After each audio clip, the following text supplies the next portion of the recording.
తీసుకొచ్చి కానీ వచ్చిరా సస్పెక్ట్ ఇప్పటిదాకా ఎన్ని రోజులు ఇప్పటిదాకా నువ్వు ఏం అసలు మా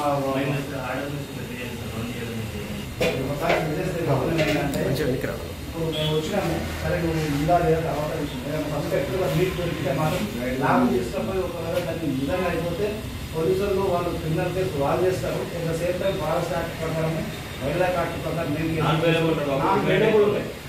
నువ్వు బయట ఒకవేళ నీ దగ్గరికి ఎవడన్నా వచ్చి మేము పలానా అరిపంది దుప్పి నెమలి మాంసాలు ఉన్నాయి మాకు వంట చేయాలంటే మాత్రం ఎట్టి పరిస్థితుల్లో వాడిని వండుతా అని చెప్పి వాడిని లోపల పెట్టి మాకు ఫోన్ చేయాలి. అంటే నువ్వు అనవసరం అదే మంటం సార్ మీరు వెళ్ళిపో అంటాడు ఇలా ఇంకో దగ్గరికి వెళ్ళిపోతారా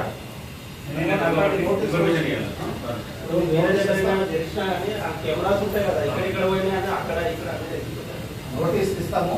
నోటీస్ అక్కేయాలా ఎవరికి నా నోటీస్ లామినేషన్ చేసి పెడతావా ఎప్పుడు వచ్చిన ఆఫీసర్లో కనబడాలి. నువ్వేదో గీకేసి పోగా చేస్తా అంటే కుదరదు. స్ట్రిక్ట్ ఆర్డర్స్ ఉంటాయి నీకు చెప్తున్నాను. అంటే నువ్వు ఒకవేళ మిస్టేక్ కింద జరిగితే నాన్ వేరియబుల్ కేసులతో పాటు నీ ఓటర్ సీజ్ అవుతాయి. అది జాగ్రత్తగా చూసుకోవడం కాకుండా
మీరు వండుతారంటే స్పెసిఫిక్గా మాకు ఒకసారి ఏది ఉందో మీరు చూపెడితే మేము చూసుకుంటాం. పొరపాటున ఇంకోటి తెలియదు మీరు ఒకవేళ ఏమైనా తీసుకొచ్చి మాకు వండి చేయాలంటే మాత్రం ఎట్టి పరిస్థితి మేము టాలరేట్ చేయండి. మేము మీకు నోటీసులు ఇస్తాము. ఆ నోటీస్ ఎక్కడైతే పెట్టుకున్నాం అదే నోటీస్ ట్రాన్స్లేషన్ చేసి పెట్టుకోవాలి. ఏదైనా ప్రాబ్లం అయితే మాత్రం మీ ఓటర్ ఫీజ్ అవుతుంది.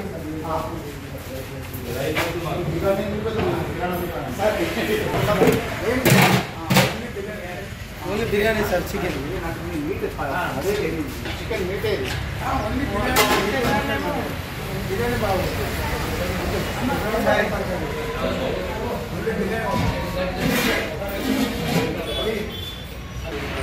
నోటీస్ ఇస్తున్నాము. నోటీస్ పెట్టుకోవాలా ఇంకోవాలన్నా వేరే నెమలికి ఇట్లా అండి అని చెప్పేసి ఎవరన్నా వేరే ఏమన్నా గుడతలు వేరే ఏది ఉన్నాయి కూడా చాలా ఉంది నాకు తెలుసు. ఎవడో కూడా వచ్చేసి ఇవన్నీ అని చెప్తారు. ఇవన్నీ ఎవడన్నా వాళ్ళు మాత్రం అట్లా మాత్రం కూడుకునేది అది ఎవడన్నా కానీ ఫస్ట్ నీ voter CG non available case అవుతుంది. నువ్వు ఇంకా నువ్వు చిన్న కేసు అయితే కాదు.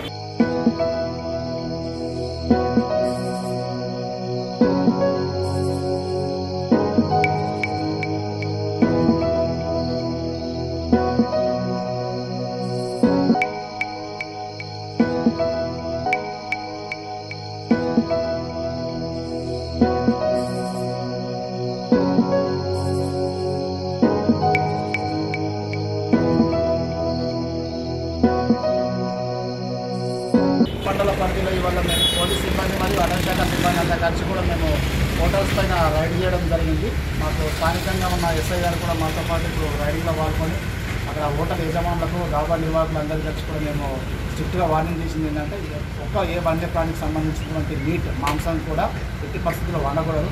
ఒకవేళ వండినట్టయితే అటవీ చట్ట ప్రకారము వన్యప్రాణుల సంరక్షణ చట్టం 1972 ప్రకారము వాళ్ళ పేరు నాన్ అవైలబుల్ కేసులు నమోదు చేసి సుమారుగా 7 సంవత్సరాల పాటు జైలు శిక్ష విధించాల్సి వస్తుందని చెప్పేసి హెచ్చరించడం జరిగింది.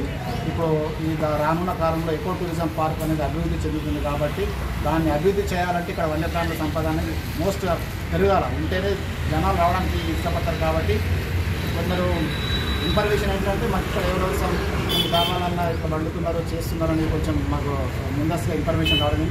దాన్ని అలర్ట్ చేయడానికే ఈ విధంగా మేము పోలీస్ సిబ్బందితో కలిసి మేము రైడ్ చేసినాము. వాళ్ళందరికీ నోటీసులు ఇస్తున్నాము. నందిపేట మండల కేంద్రంలో దాదాపుగా వెంకటేశ్వర నందిపేట ఒక 10-15 దాబాలు ఉన్నట్టు గుర్తించినాం. ఈచ్ అండ్ ఎవ్రీ దాబాకి వెళ్ళి నోటీసులు ఇచ్చి వాళ్ళకి స్ట్రిక్ట్ వార్నింగ్ చేస్తాము. ఒకవేళ మాకు సస్పెక్టెడ్ ఏదైనా మాంసం దొరికితే అది ల్యాబ్కు పంపించి అది ఒకవేళ అదైనా వన్యప్రాణికి సంబంధించి అయితే మాత్రం ఖచ్చితంగా వాళ్ళకి నాన్ వెజిటేరియన్ చేసి హెచ్చరించి మనం జైలు పంపడం జరుగుతుంది. మేము రిక్వెస్ట్ చేసేది ఏంటంటే దయచేసి ఎవరు కూడా దీన్ని ప్రోత్సహించదు. అట్లాంటి ఎవరన్నా మీకు ఏదైనా కనవని ఆడవాళ్ళు ఎవరైనా ఉంటే మా సంబంధిత అధికారుల నంబర్లు మేము నోటీస్లో పొందుపరిచినాము. మాకు కాల్ చేస్తే మేము వచ్చి వాళ్ళను యాక్షన్ తీసుకుంటామని తెలియజేస్తున్నాం. వన్యప్రాణులు కూడా ఏదైనా సరే అడవి పందితో సహా నెమళ్ళు కానీ తుప్పులు కానీ జింకలు కానీ ఇక్కడ మన పరిసర ప్రాంతాల్లో ఏవైతే ఉన్నాయో ఆ వన్యప్రాణులు ఏ వన్యప్రాణి అయినా నాట్ ఓన్లీ జింక అని కాదు ఈవెన్ అడవి పంది మాంసం అయినా సరే ఈ కేసులు నమోదు చేసి వాళ్ళకి పక్షి జాతి అయినా సరే వన్యప్రాణి అంటే మొత్తం పక్షి జంతు ఏదైనా సరే ఎక్కడ కూడా వాళ్ళు వండడానికి అవకాశం లేదు. వండితే మాత్రం దొరికితే మాత్రం వాళ్ళు ఖచ్చితంగా నాన్ అవైలబుల్ వాళ్ళని కేసులు నమోదు చేసి జైలుకు పంపడం అయితే ఖాయం.